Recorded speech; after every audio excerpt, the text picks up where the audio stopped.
Today's project, I'm going to transplant some seedlings. I got some pepper plants and tomato plants that have been growing over in the greenhouse.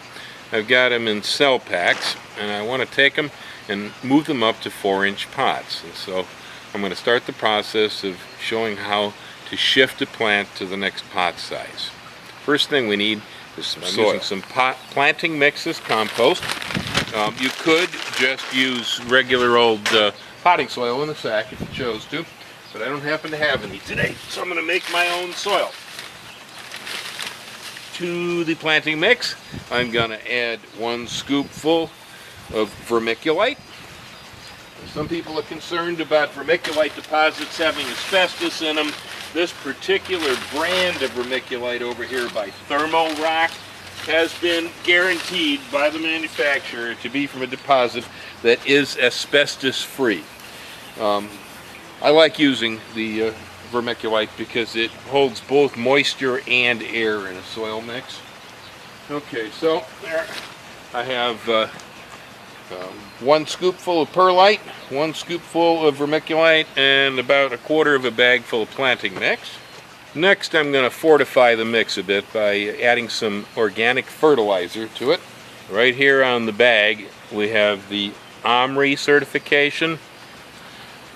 That means that this is Organic Materials Registration Institute has certified that the materials that are in this bag are suitable for organic agriculture. So into this bin of soil over here, I've added about a cup of their organic fertilizer. Next thing, I'm going to go ahead and I'm going to stir this all up. There we go. We've got that well mixed up. That's a good mix to use for seeds, cuttings, transplanting vegetable plants into, and so on. It's good all-purpose potting soil. It's about roughly half or a little more of a quality compost mixed with perlite, vermiculite, and some organic fertilizers. So the next step is I have a flat full of recycled 4-inch nursery pots here. I'm going to take the scoop and I'm going to fill them partially with soil. I don't want them all the way full because it's going to make it harder to get the plant in if they are. So we're going to put about, maybe half a pot full of soil in these. There we go. Very good. Okay. Now I'm going to go ahead and put them up here on the bench. Next I have my little 6-pack here, or cell pack of pepper plants. These are California Wonders, according to the tag, that were grown in the greenhouse. So the next thing I'm going to do is begin to transplant these. And so first thing, you turn the 6-pack over and then squeeze the bottom of the container a bit until the plant starts coming up.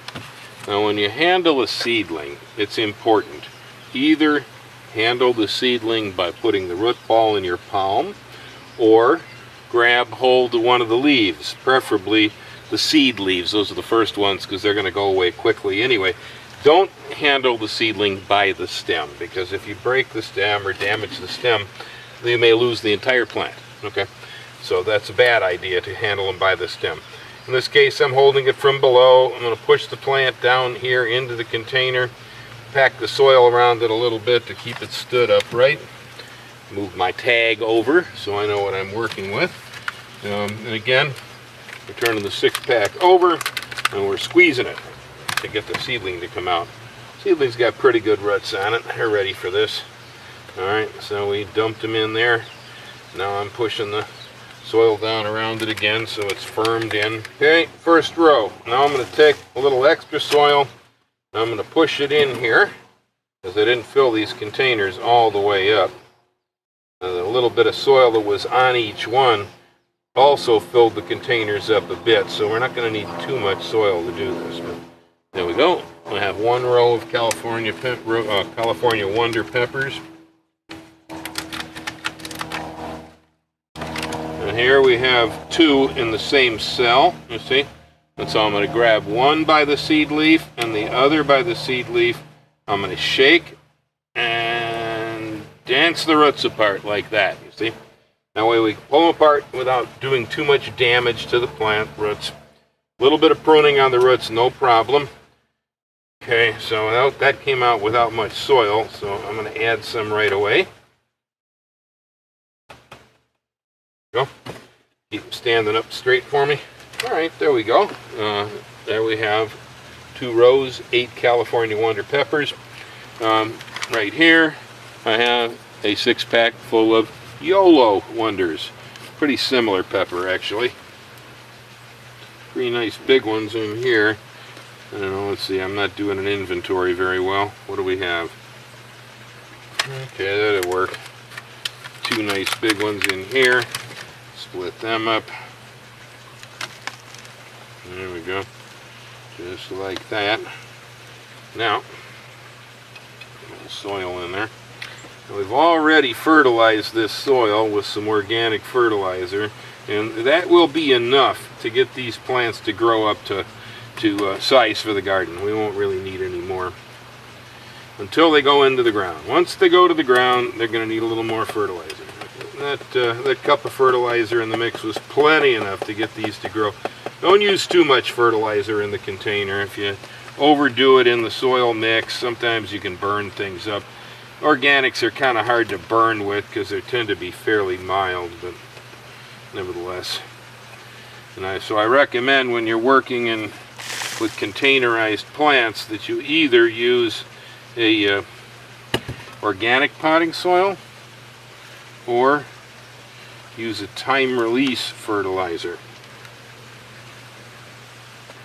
So for those of you who don't like the stinky, smelly organic fertilizers, consider using a time release like this one right here. This is Osmocote. That works fine too. And you can toss that right into the container. Alrighty, there we go. We have 16 pepper plants in a flat, 2 rows of each, and with my tag over here to know that these are Cal Wonders, those are YOLOs. So next to the last step in the process is to put some water in the containers and settle the soil down. Now you want to use a shower type nozzle, works pretty good. Make sure you got a gentle stream. I wouldn't start the hose over the top of the flat. Make sure you get your stream adjusted first. I usually like the water coming down the divisions between the pots.